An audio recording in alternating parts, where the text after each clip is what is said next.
Something that's cropped up on my reels fairly recently has been what I have to refer to as the Canaanite problem. Dilemma that some atheists have been pushing fairly recently, suggesting that, well, I have to explain it in their words. They generally just say, imagine that tomorrow you wake up and you're a Canaanite. You've somehow been transferred back in time. We don't know the specifics of that. All we know is that you're a Canaanite. You happen to know that Israel are coming to destroy you, and they have God on their side, or at least they believe so.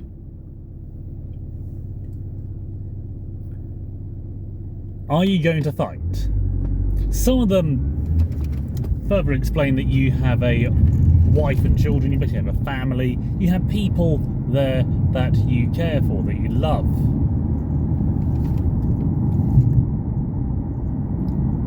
And so, you need to ask yourself, are you going to fight against Israel? Because obviously they have God on their side. They must be good, at least according to our theology. This is an interesting situation, but it is nowhere near as devastating as some people might think. Because I covered this in a few reels runs, a few shorts, but I think it deserves a longer video to explain my thinking, because otherwise I'll just be there for only a few minutes here and there trying to explain it. I want to give it a decent talk over.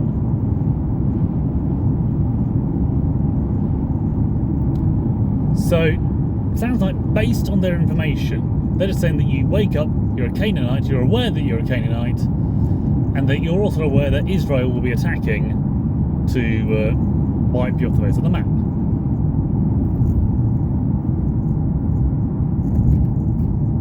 Based on that alone, we have nothing.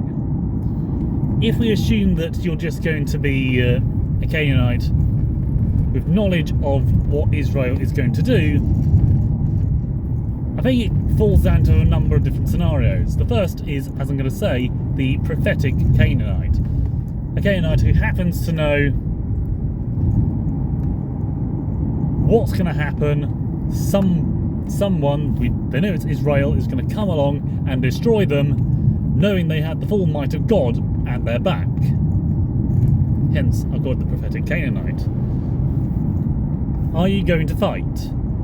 That is more a dilemma over whether you're going to fight the future rather than whether you're going to fight God. Because you know, no matter what you do, you're going to die. So that makes you wonder if God was even involved. Is fighting for your family even worthwhile? I would say yes, because then, no matter what, you will die protecting your family. You may fail, but then again, it never says in the Viking sagas that you have to die victorious to enter Valhalla. No. You simply have to die in battle with the weapon in your hand. However, we have to pin down what they mean. If we expand that to you're a Canaanite, well, you wake up, you're a Canaanite, but you know what it means to be a Canaanite, which I'm pretty sure most people these days won't actually know.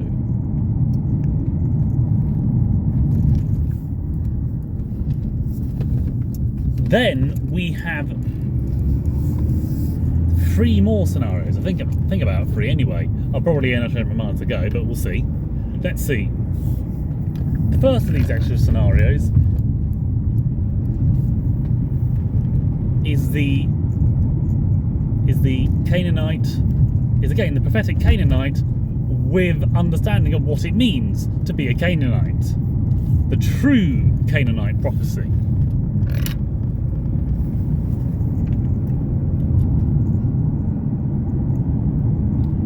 That means that no matter what, you're going to stick by what it means to be a Canaanite. Assuming that is that a Canaanite is a bad person. If we assume that the Canaanites are good people, they will fight no matter what. That's the important thing to remember. If we assume they're just people with subtly different practices that happen to be against what we believe, or just different to what we believe, rather than anything profoundly different to the point where it's actually causing people harm, which is generally what the propaganda was for Israel, if we assume it was false, then we end up at a scenario where of course you're going to fight. If, however, the Canaanites are bad people, so we're going to say the first scenario I mentioned was the good Canaanite prophet. This one is the evil Canaanite prophet, where we have them knowing that what they're doing is wrong, but because it's still their family, they will stand by and hold out against Israel, no matter what, because they believe whatever they're doing is right. They know that Israel's coming. That's all they know, really. That's what it sounds like.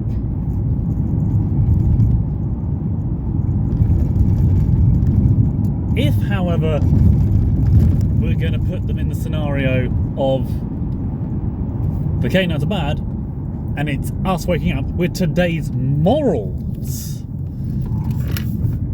as well as knowing that the Canaanites are going to be destroyed, then we have a scenario which I refer to as the repentant Canaanite.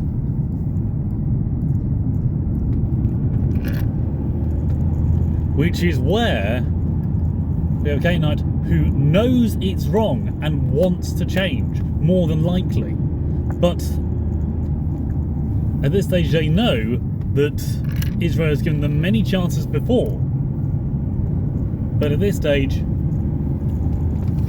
it's too late.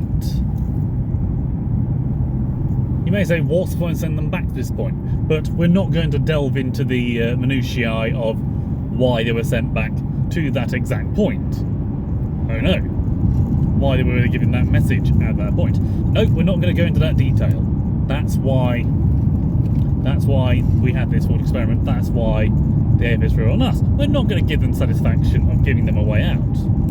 So, what does that mean? Well, unfortunately, that just proves justice. That even if it's too late, and people understand,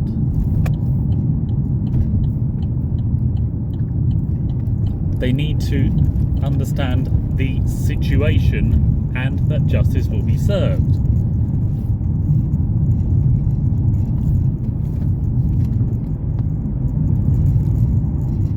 It is tempting to go into the philosophy of the idea, what that will mean for them and what purpose they have at that point, but that's just going into a storyline argument, and that's something beyond this idea.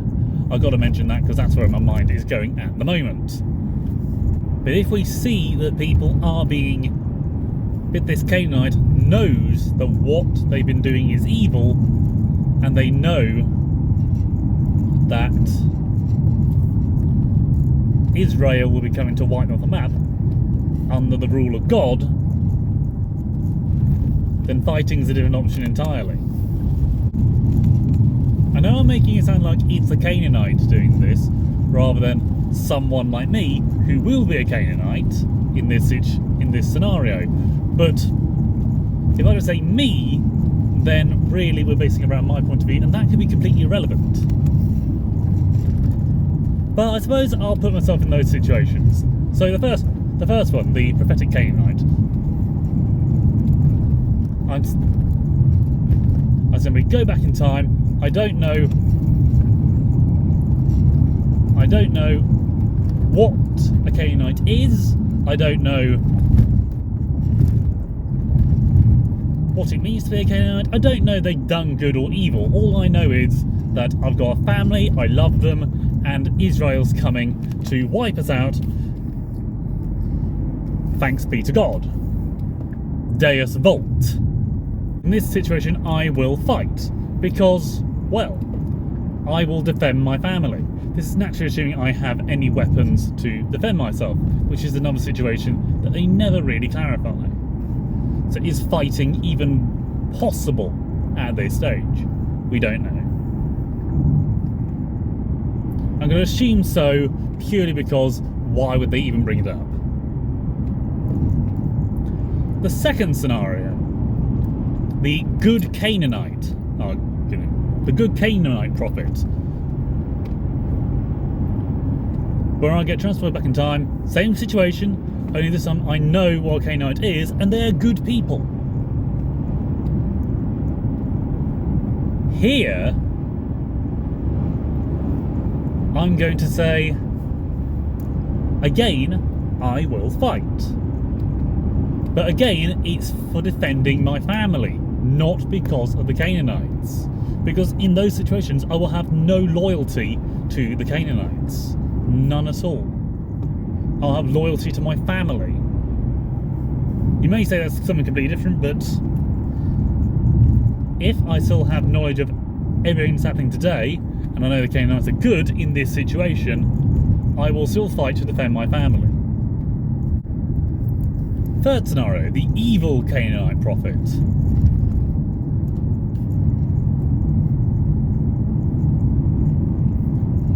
Where I get transferred back in time, I know what the Canaanites are like, and I fully embrace the Canaanite culture, only it's evil in this case. Would I still fight? But in this case, I'm just assuming that I was born a Canaanite, I had a dream that the life I currently have is, well, just a dream. But I take it to mean there's a prophecy and then we're going to get wiped out. Again, I will still fight. In fact, I might even sacrifice my child to the Canaanite gods. That is the situation that we're in. But now the fourth scenario, the repentant Canaanite. In this case, I retain not only my knowledge of the future, but also my morals of the future, wherein I know the Canaanites are also evil. I know they're evil. In this scenario, I wouldn't fight, I would try to move my family away. Try to take them with me. Do I think that'll make a difference? Probably not, especially if I assume that the people in this situation are going to track me down, and we assume that Israel literally killed every single Canaanite.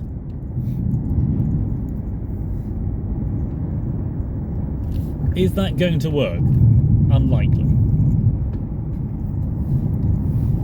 But it's always worth a try. Not fighting, but running away.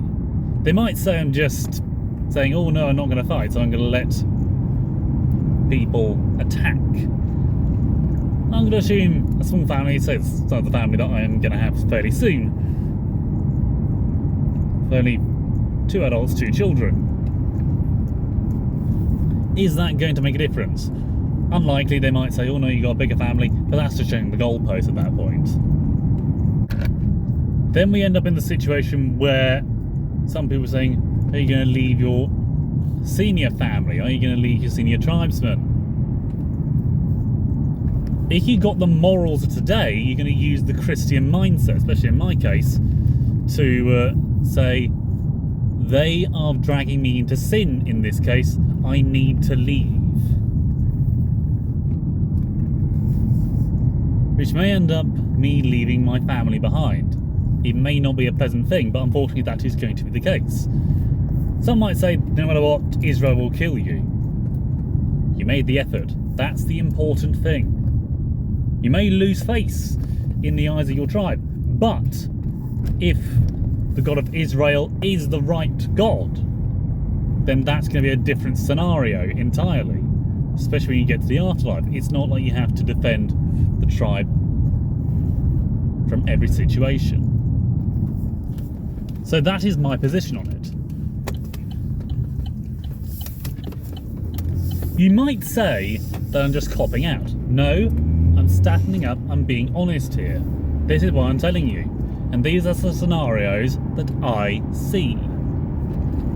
But let's expand this. Does this apply to religious extremists around the world? In this case, we have no warning, we have no time to discuss, we have no time to debate. Am I going to fight in those situations? For the most part, I probably will. But if someone else tries to come in and kill my family because of their God, am I going to debate it? I'm actually not. I'm going to defend my family. It has nothing to do with whether they believe in my God, whether I believe in theirs. It has everything to do with the fact they're attacking my family. And that is a completely different kettle of fish. If, however,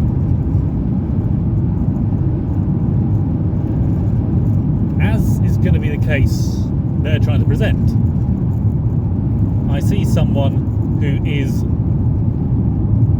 essentially threatening to, in the name of their God, I will start a debate. I will start talking to them on a theological level. Start learning about their religion and start working things out. People will say that you can't reason someone out of something they haven't been reasoned into. But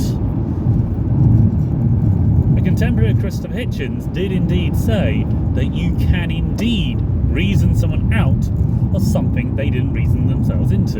It does happen.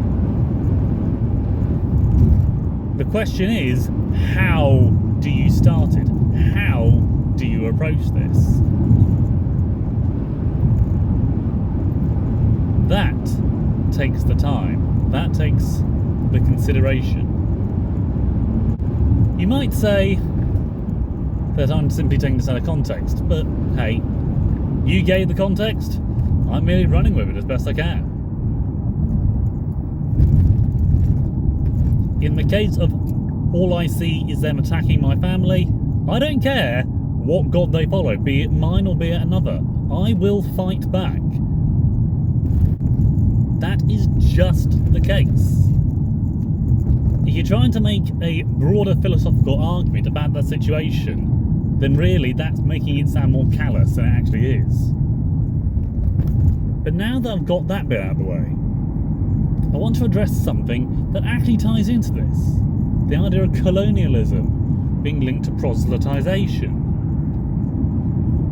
Do we have the right to inflict our gods on people?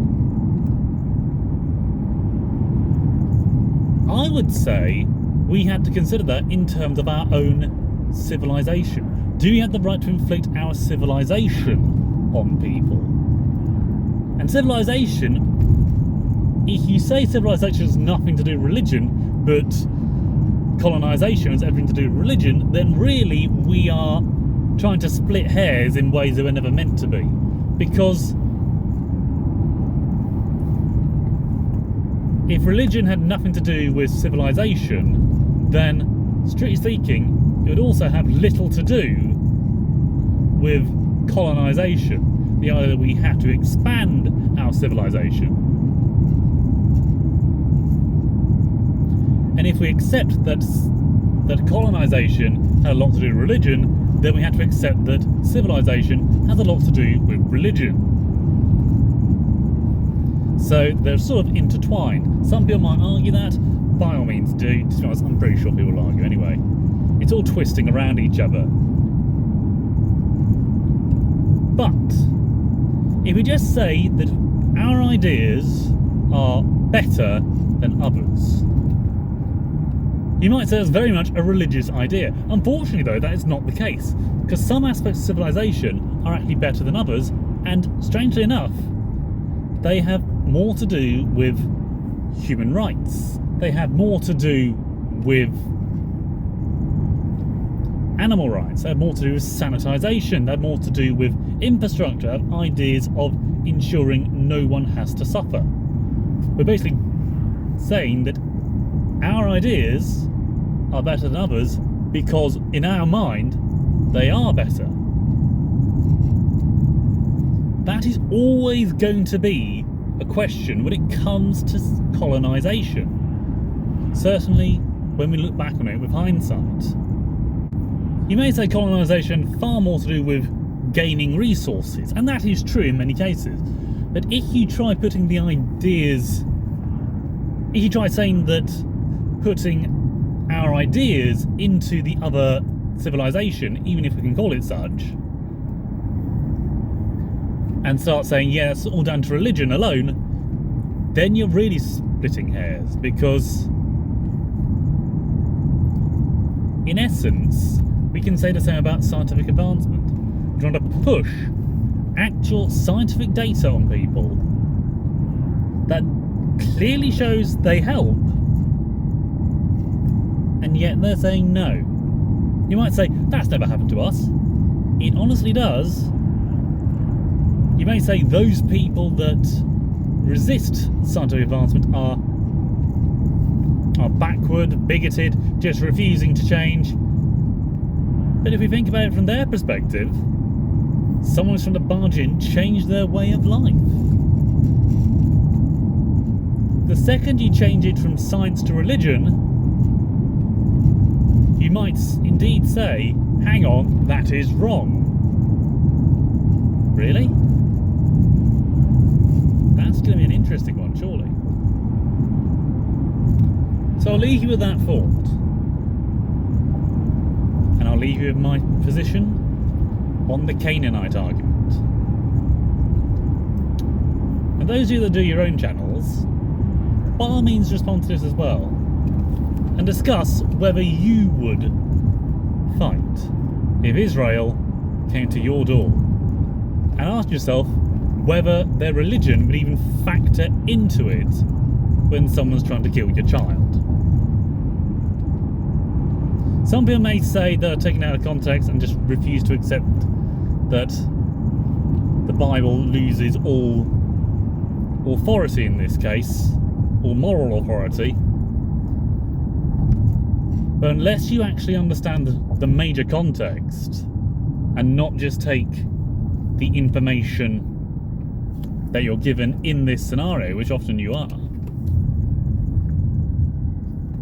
you'll see it's far more complicated than anyone is willing to admit. So take your time and do the research. Be aware of everything. Stay humble. Stay safe. And God be with you, my friends.